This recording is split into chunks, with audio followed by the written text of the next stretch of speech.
नमस्कार, मॅक्स महाराष्ट्रामध्ये आपलं स्वागत आहे. मी आहे किरण सोनावणे आणि मी आता एक अशा मुलाखतीसाठी इथे आलेलो आहे की नुकतीच लंडनमध्ये एक स्पर्धा झाली.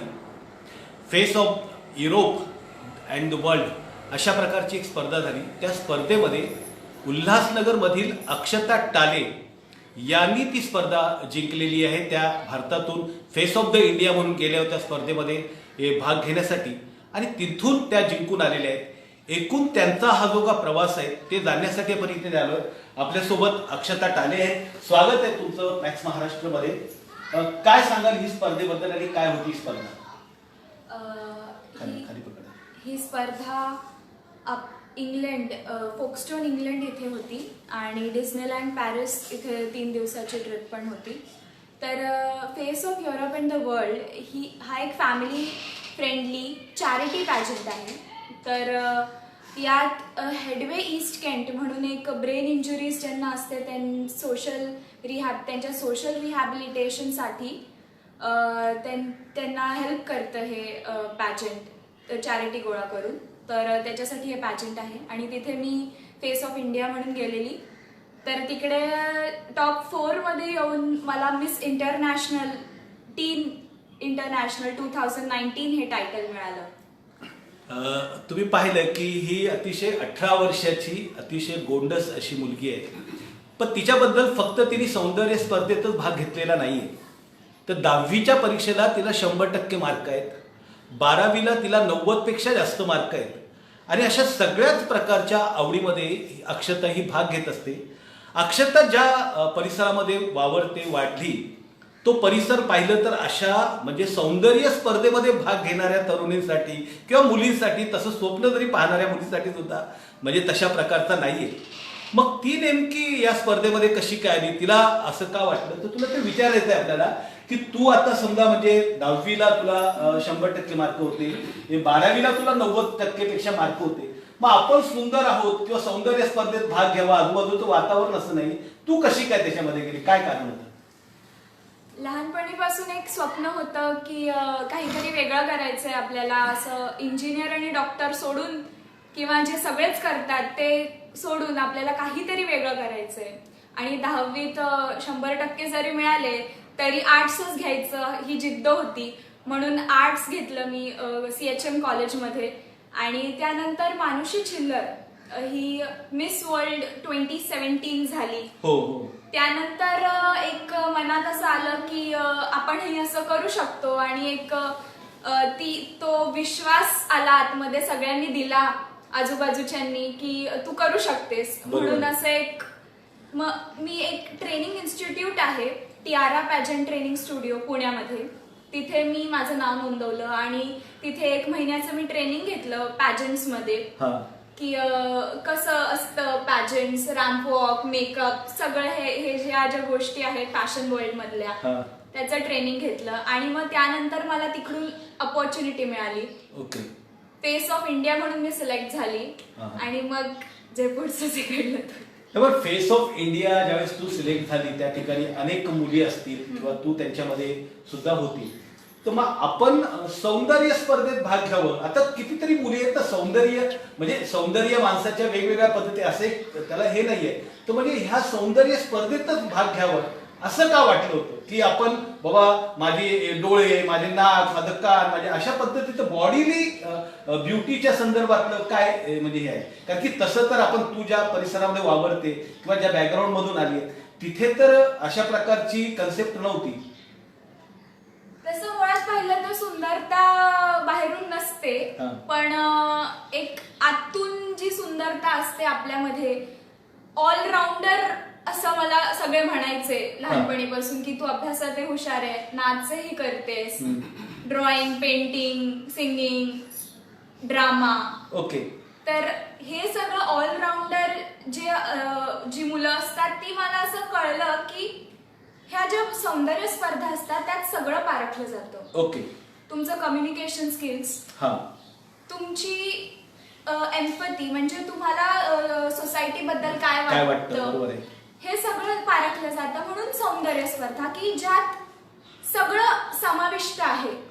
आणि त्याचबरोबर मला जे आवडतं ते सगळं मी करू शकणार होते. बरोबर आहे. त्यामुळे मग पण असं बोललं जातं अक्षता की सौंदर्य स्पर्धा ज्या आहेत ते इथल्या भारतीय किंवा इतर सगळ्या महिलांना सौंदर्य प्रसाधनासाठी ग्राहक बनवण्यासाठी किंवा ही लाली वापरा, ही पावडर वापरा कारण की ह्या एली वापरलेल्या आहे किंवा हा शॅम्पू वापरा, बघा हिचे केस किती लांब झालेले आहेत, अशासाठी म्हणजे ह्या पेजेंट करून त्यांना गिराईक बनवलं जातं. मग तुला असं वाटत नाही का की एकूणच सौंदर्याची जी स्पर्धा आहे, सौंदर्य जे आहे ते असं बॉडीली प्रेझेंट करावं, असं याच्याबद्दल तुझं काय मत आहे की बॉडीली सौंदर्य आणि एकंदरीत रिअल सौंदर्य?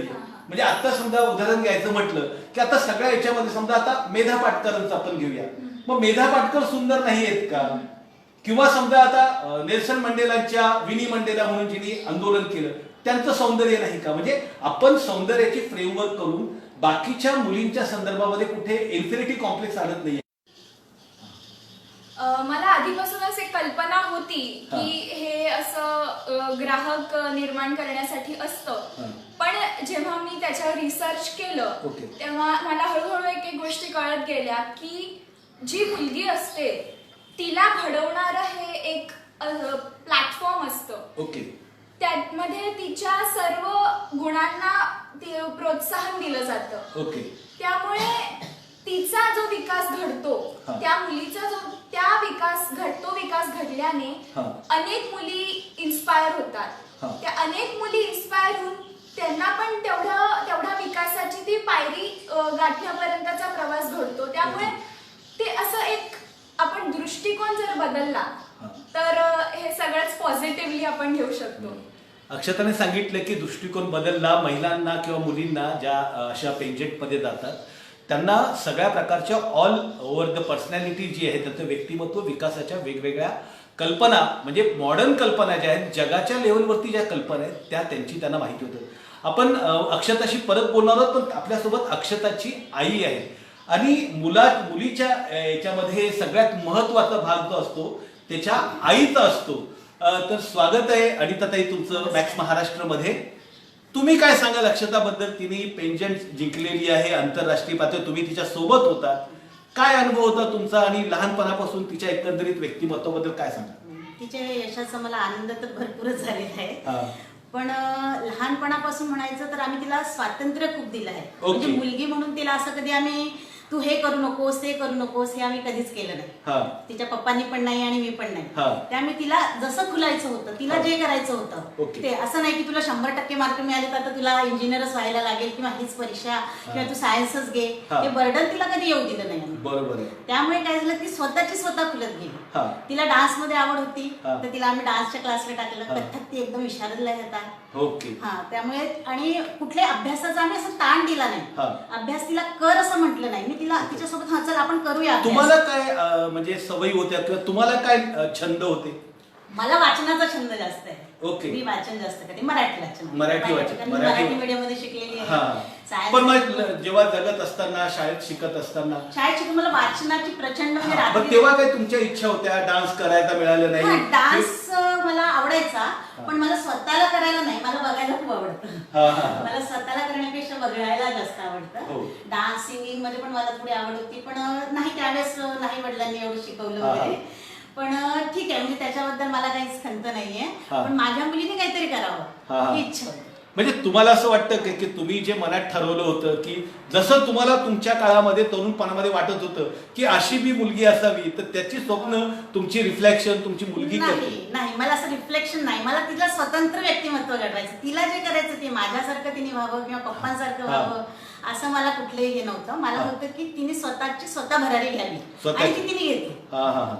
मग आता समजा ज्यावेळेस पहिल्यांदा तिने तुम्हाला सांगितलं, पहिल्यांदा तुम्हाला जेव्हा सांगितलं तिने की मी सौंदर्य स्पर्धेत भाग घेते आणि आजूबाजूचं वातावरण, तुम्हाला मनात कसं काय धगधग किंवा अशी काय चूक की मुलगी एकटी जाणार, एकटी ती अशी रॅम्प वॉक करणार वगैरे वगैरे आता आपण बघतो सगळ्याची, पण तेव्हा तुमच्या नेमका भावना काय होत्या? नाही, माझ्या मनात काय तिच्याबद्दल विश्वास इतका आहे माझ्या मनात की ती जे काही करेल ते चांगलंच करेल, वाईट असं काही करणार. कारण आम्ही लहानपणापासून तिला जे संस्कार घडवले आहेत की ज्या पद्धतीने वागायचं, कसं राहायचं, म्हणजे आपलं सांभाळूनच सगळं गोष्टी करायच्या ह्या तिला जे शिकवण दिलेली आहे तेवढा मला तिच्यावर प्रचंड विश्वास आहे. म्हणजे अजूनही आहे मुलांवर माझ्या दोन्ही, की मला की ते जे करतील ते व्यवस्थित करतील, त्यामुळे आम्ही कधी पण माझ्यासारखं करावं किंवा मी जे म्हणेल ते करावं हे कधीच आम्ही नाही आणलं त्याच्यावर.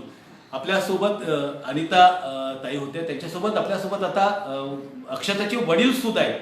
अक्षताच्या वडिलांबद्दल सांगायचं म्हणजे ते peoples republican party of India या ज्या संघटना आहेत, जोगेंद्र कवाडे, प्राध्यापक जोगेंद्र कवाडे यांच्या संघटनेचे ठाणे जिल्ह्याचे ते अध्यक्ष आहेत आणि ते अनेक चळवळींमध्ये सहभागी असतात.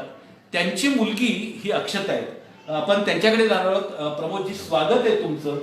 तुम्ही सगळ्या परिवर्तनाच्या आणि सगळ्या अशा चळवळीमध्ये काम करताय आणि मुलगी सौंदर्य स्पर्धेमध्ये भाग घेते, काय सांगाल तुम्ही? हे पण एक परिवर्तन आहे. हा, जे अक्षताने केलं हा, ते समाजामध्ये एक वेगळ्या दृष्टिकोनातनं जगाच्या पातळीवर पोहोचवण्यासाठी जेव्हा समाजाचं परिवर्तन त्या पद्धतीने झालं पाहिजे त्या दृष्टिकोनातनं मी तिला नेहमी सपोर्ट केलेला आहे. तुम्ही शाहू फुले आंबेडकरांचा विचार घेऊन चालत असता. शाहू फुले आंबेडकरांच्या विचारांच्या धाटणीमध्ये जे असतं ते सौंदर्य हा वेगळा प्रकार असतो, सौंदर्याच्या संकल्पना वेगळ्या आहेत आणि आपली मुलगी म्हणजे सौंदर्य स्पर्धेमध्ये जाते आहे किंवा याच्या अशा प्रकारच्या कार्यक्रमात जाते. त्याबद्दल त्यावेळेस तुमच्या काय नेमक्या भावना होत्या किंवा तुम्ही ही गोष्ट तुमच्या मित्रमंडळींमध्ये तुमच्या लोकांमध्ये सांगितली तेव्हा काय नेमकी प्रतिक्रिया होती? ऍक्च्युली कसं आहे, सौंदर्य स्पर्धा हा एक विषय जर घेतला तर आपल्या समाजातले जे दलित, गरीब, पीडित जे लोक आहेत त्यांचे जे काय स्वप्न असतील किंवा ते जे काय विचार करत असतील त्या विचाराची पूर्तता या माध्यमातून या समाजामध्ये झाली. अक्षता तिथपर्यंत पोहोचली, त्याच्या माध्यमातून या संपूर्ण परिसरामध्ये, उल्हासनगरमध्ये असेल किंवा आपल्या समाजामध्ये असेल की नेमकं सौंदर्य स्पर्धा म्हणजे नेमकं काय असतं. नुसतं बॉडी हे बघणार आहेत का, की त्याच्याकडे बघण्याचा दृष्टिकोन आपल्या समाजाचा निश्चितच ह्या दृष्टिकोनातून तर बदलला गेला पाहिजे. आणि तो मला वाटतं ही सुरुवात झालेली आहे. हे समाजामध्ये जशी आता अक्षता पोहोचत जाईल तसं लोकांचा बघण्याचा दृष्टिकोन, विचार करायचा दृष्टिकोन हा निश्चित समाजामध्ये बदलला जाईल. कवाडे सरांना तुम्ही ही बातमी दिली का? हो. त्यांची काय प्रतिक्रिया होती? सरांनी शुभेच्छा दिलेल्या आहेत. निश्चितच त्यांना आनंद यावा. पीपल्स रिपब्लिकन पार्टीचे जे राष्ट्रीय अध्यक्ष जोगेंद्र कवाडे यांनी अक्षताला शुभेच्छा दिलेल्या आहेत. आपण पुन्हा एकदा अक्षताकडे जाणार आहोत. अक्षता, तुला मी असं विचारू इच्छितो की आता तुझ्या वयाच्या ज्या मुली आहेत, आता तू सांगितलं अभ्यासात तू चांगली आहे, डान्समध्ये चांगली आहे, एक बाकीच्या वाचनांमध्ये तुझ्या घरामध्ये वाचनाची आवड आहे, तर तू हे सगळं कसं काय मॅनेज करते? काही मुलांना तर अभ्यासातच म्हणजे प्रॉब्लेम्स येतो किंवा एक डान्स केलं तर डान्समध्ये जातात. हे सगळ्या ज्या चौफेर गोष्टी तू कसं काय करते? काय त्याचा म्हणजे मूलमंत्र काय, तू काय सांगशील मुलांना? आता ते एक गुपितच आहे म्हणा, पण एक अभ्यासात हुशार नव्हती मी, पण मेहनती होती. ओके. म्हणजे ती हुशारी मग दिसत गेली, कारण की आई मला अभ्यासाला घेऊन बसायची, मग तो अभ्यास मी करायचे आणि मग हळूहळू असे मार्क चांगले मिळत गेले. मग अचानक काही टॉपर झाले, असा तो प्रवास घडला. त्यानंतर डान्समध्ये लहानपणीपासून आवड असल्यामुळे, क्लास लावल्यामुळे त्याच्यामध्ये अनेक कॉम्पिटिशन्स मध्ये भाग घेतला, मग त्यात जिंकत गेले. तर हे सगळं एक मध्ये मध्ये एक एक्स्ट्रा करिक्युलर ऍक्टिव्हिटीज ज्यांना म्हणतो आपण, तसं घडत गेलं. आणि पुढे आता कसं गुपितच आहे खरंच, मलाही नाही कळत की मी कसं हँडल करते ते, कारण की एक मॅनेजमेंट भाग असतो त्याच्यामध्ये, की आता सकाळी कॉलेज, मग संध्याकाळी डान्स क्लास, मग बाकीचं इतर काही असेल तर ते सगळं मॅनेज करून अभ्यास करून पुढे जायचा हा एक ध्येय आहे. ज्या वयामध्ये तू आहे त्या वयामध्ये अनेक मुलं आणि मुली एकमेकांच्या सोबत असतात किंवा त्या चक्रव्यूहामध्ये अडकलेले असतात. तर ह्या सगळ्या गोष्टींना तू बाजूला ठेवण्यामध्ये आणि तुझ्या करिअर, कारण की एक साधारणतः 11वी 12वीला मुली गेल्या की आपला बॉयफ्रेंड असणं, अमका असणं, त्यांच्या सर्कलमध्ये असणं, मैत्रिणी असणं, अशा सगळ्या ओटाळ्यामध्ये तेवढं सोडून तू तुझ्या करिअरवरती, तुझ्या डान्सवरती, तुझ्या असणाऱ्या स्पर्धेवरती कसं काय कॉन्सन्ट्रेट करू शकली, त्याच्यातनं कसं काय तुला सावरलं? एक सेल्फ कंट्रोल एक होता, म्हणजे 10वी नंतरच ठरवलेलं आपल्याला करिअरवर फोकस करायचं, आपल्याला इतर काही नकोय. मित्रमैत्रिणी असणं ही वेगळी गोष्ट आणि ते सांभाळून आपलं करिअरवर फोकस करणं ही एक कलाच आहे म्हटलं तर वावगं ठरणार नाही. पण एक होतं की मला जे करायचंय ते मी करणार, मी दुसरे काय म्हणतायत त्यावर इतकं लक्ष न देता स्वतःला जे वाटतं, घरचे जे सांगतात त्याप्रमाणे मार्गदर्शन जे मिळत गेलं त्याप्रमाणे मी पुढे जात गेले. म्हणजे तू तुझ्यावरती स्वतःचा सेल्फ कंट्रोल ठेवला.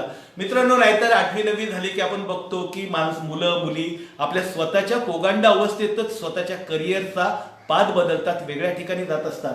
पण अक्षताचं आपल्या समोर असं एक उदाहरण आहे की तिने अभ्यासात पण स्वतःचं एक चांगल्या प्रकारचं रेकॉर्ड ठेवलं आणि तिच्या ज्या सगळ्या आवडी आहेत त्या आवडींवरती तिने फोकस केला आणि त्यासाठी तिने सांगितलं की सेल्फ डिसिप्लिन आणि सेल्फ कंट्रोल हा तिने ठेवला.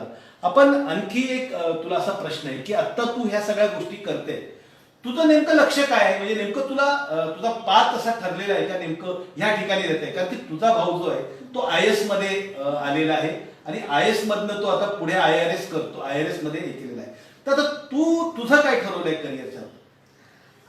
मी आधीच सांगितलं की मला काहीतरी वेगळं करायचं होतं, त्यामुळे मग ही फील्ड आता निवडली. पण पुढे असं एक ध्येय असं मी ठरवलेलं नाही, कारण की मला 1000 गोष्टी करायच्या. मला नृत्य करायचंय, मला ब्युटी पॅजंट्स मध्ये थोडंसं करू शकते, मी अपॉर्च्युनिटीज मिळाली तर मी ऍक्टिंग करू शकते. ऍक्टिंग नंतर मग मला पॉलिटिक्स मध्ये इंटरेस्ट आहे आणि त्यानंतर इतकं सगळं केल्यानंतर मला समाजसेवा करायची आहे. त्यामुळे एक ध्येय की मला हेच बनायचंय असं माझं कधीच नव्हतं. आणि तू BA ला ऍडमिशन घेण्याचं कारण काय? कारण की तुला जर 12वीला 90+ मार्क होते, मग BA लाईन किंवा आर्ट लाईन निवडण्याचं कारण काय? मी आधीच ठरवलेलं मला हे विषय आवडतात, history, psychology, philosophy, political science, हे सगळे माझे आवडीचे विषय होते लहानपणीपासूनच. आणि एक 10वीला 100% जरी मिळाले तरी मी ठरवलेलं की नाही, मला आर्ट्सच घ्यायचं आणि घरच्यांचा खूप सपोर्ट होता. त्यामुळे मग 11वी 12वी मी आर्ट्स घेतलं आणि आता BA ला माझे 3 सब्जेक्ट्स आर्ट्सचेच घेतले.